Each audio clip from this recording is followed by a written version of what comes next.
Jesus existiu como uma pessoa divina, o Logos ou o Verbo, antes de sua encarnação física. Isso significa que ele é eterno, existindo antes da criação do mundo e não se tornou divino somente após o seu nascimento. Esta é uma crença apoiada por passagens bíblicas que o retratam como parte da divindade, com glória junto ao Pai antes da criação.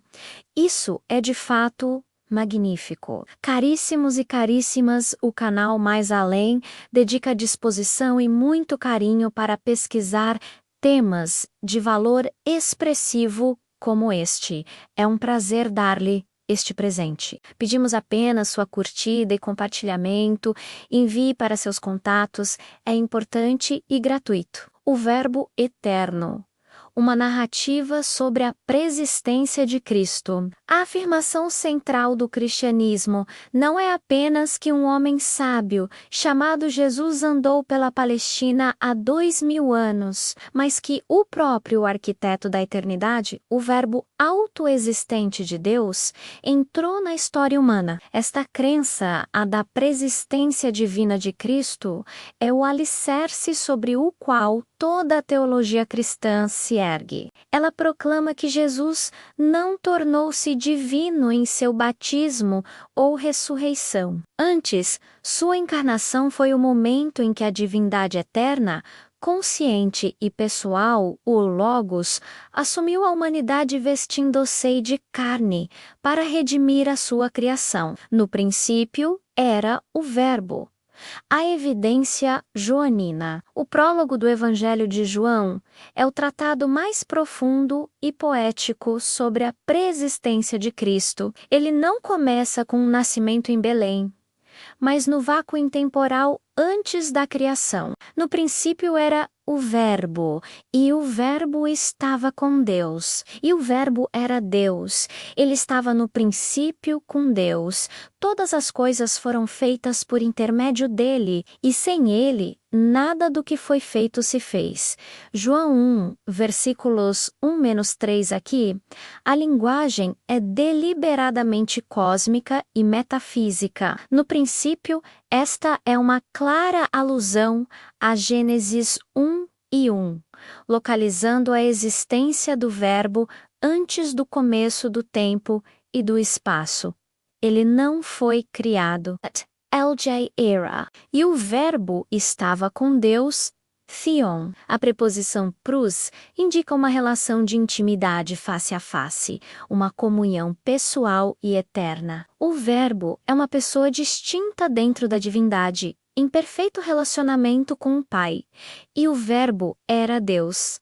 O Logos. Esta é a declaração culminante. O Verbo não é uma criatura elevada ou um semideus. Ele partilha da mesma essência, natureza e substância de Deus.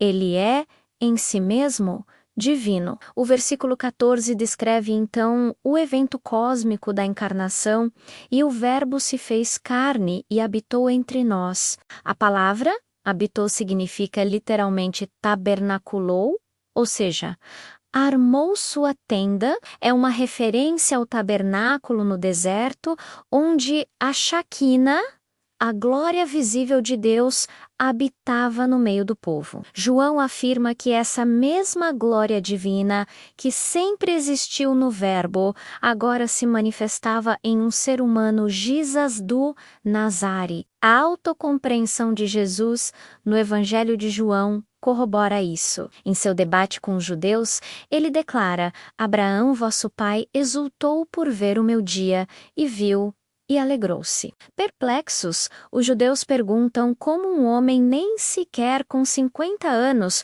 poderia ter visto Abraão. A resposta de Jesus é uma das afirmações mais chocantes das Escrituras. Em verdade vos digo, antes que Abraão existisse, eu sou. João 8. Versículo 56-58. Ao usar o título Eu Sou, o mesmo nome divino revelado a Moisés na sarça ardente, leia Êxodo 3, versículo 14. Jesus não está apenas afirmando pré-existência, mas identidade absoluta com Yahweh, o Deus louvado no Antigo Testamento, o primogênito de toda a criação. Uma visão paulina. O apóstolo Paulo, em suas epístolas, desenvolve uma cristologia igualmente elevada. Na carta aos Colossenses, ele escreve um hino cristológico que deixa clara a posição de Cristo. Ele é a imagem do Deus invisível, o primogênito de toda a criação, pois nele foram criadas todas as coisas, nos céus e sobre a terra, as visíveis e as invisíveis. Sejam tronos, sejam soberanias, sejam principados, sejam potestades. Tudo foi criado por meio dele e para ele. Ele é antes de todas as coisas. Nele tudo subsiste. Colossenses 1, versículos 15-17. O termo primogênito aqui não se refere à ordem de nascimento no tempo, mas ao status e prerrogativa. No mundo antigo, o primogênito era o herdeiro, aquele que detinha a autoridade suprema e a preeminência sobre toda a casa. Cristo é o primogênito no sentido de ser o herdeiro soberano de toda a criação. Ele não é a primeira criatura, mas o Criador eterno. Como atestam as frases seguintes: nele foram criadas todas as coisas, tudo foi criado por meio dele e, de forma mais enfática, ele é antes de todas as coisas. Sua pré-existência é a condição para a própria existência do cosmos. Na carta aos Filipenses, Paulo cita outro hino cristológico primitivo, que descreve o movimento de auto-humilhação de Cristo, a kenosis, pois ele, subsistindo em forma de Deus, não julgou como usurpação o ser igual a Deus. Antes, a si mesmo se esvaziou, assumindo a forma de servo, tornando-se em semelhança de homens. Filipenses 2, 6, versículo 7. A chave está no versículo subsistindo em forma de Deus. Subsistir, no grego, indica um estado de ser permanente e essencial. Forma de Deus não é uma aparência externa, mas a própria natureza e essência divina. Antes da encarnação, Cristo já possuía, de forma plena e inequívoca, a natureza de Deus. A encarnação foi, portanto, um ato de esvaziamento voluntário de sua glória e prerrogativas, não uma aquisição de uma divindade que ele não possuía. A sabedoria personificada, uma pessoa ativa, um poder flutuante que ecoa no Antigo Testamento. A crença na pré-existência de Cristo não é uma invenção do Novo Testamento. Ela encontra suas raízes na rica tradição da sabedoria personificada no Antigo Testamento. Em Provérbios 8, a sabedoria é retratada como uma entidade pessoal que existia antes da criação. O Senhor me possuía no início de sua obra. Antes de suas obras mais antigas, desde a eternidade fui constituída.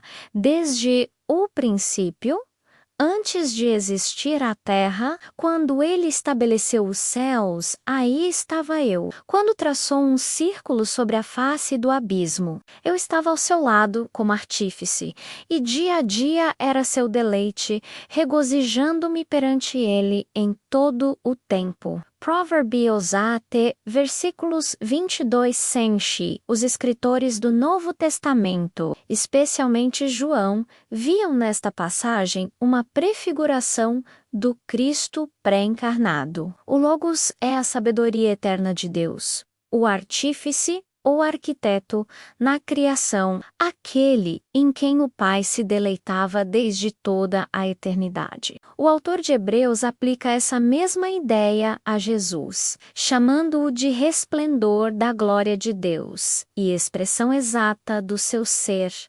Hebreus 1:2-3, sustentando todas as coisas pela palavra do seu poder. O Alfa e o Ômega contribui para a doutrina da preexistência de Jesus. Não é um detalhe teológico abstrato, ela tem implicações profundas para a compreensão de quem Jesus é e do que ele realizou. Vamos questionar em 4 pontos significantes. Uma validação de sua divindade. Se Jesus não pré-existiu, ele não pode ser plenamente Deus. Sua eternidade é um atributo inerente à divindade. 2 significado da encarnação. A encarnação não foi a transformação de um homem em Deus, mas a assunção da humanidade pelo Deus eterno. O nascimento em Belém foi a entrada na história daquele que é fora da história. 3 êxito da expiação. A morte na cruz não foi o martírio de um mero homem, mas o sacrifício voluntário do próprio autor da vida. Aquele que deu a lei no Sinai foi aquele que a cumpriu perfeitamente e ofereceu-se a si mesmo como o Cordeiro Pascal. Conhecido, com efeito, antes da fundação do mundo, 1 Pedro 1, versículo 20, 4 segurança da criação. O mesmo Verbo que criou todas as coisas é aquele que as sustenta e as redimirá. A criação e a redenção são obras de uma mesma pessoa divina. Por fim, a visão do Cristo glorificado no Apocalipse coroa esta verdade. Ele se apresenta a João como o Alfa e o Ômega, o primeiro e o último, o princípio e o fim. Apocalipse 22, versículo 13. Estas são declarações de eternidade absoluta. Jesus Cristo não é um ponto na linha do tempo. Ele é o próprio Criador do tempo. Ele existia na glória inefável com o Pai, antes que as estrelas fossem lançadas no firmamento, antes que o tempo começasse a contar sua história, e foi esse Verbo eterno, a imagem do Deus invisível, que, em um ato de amor incompreensível, se fez carne e habitou entre nós, cheio de graça e de verdade. Não esqueça do like, compartilhe e se inscreva. Um grande abraço e que a paz de Cristo, o Verbo eterno, sempre o acompanhe.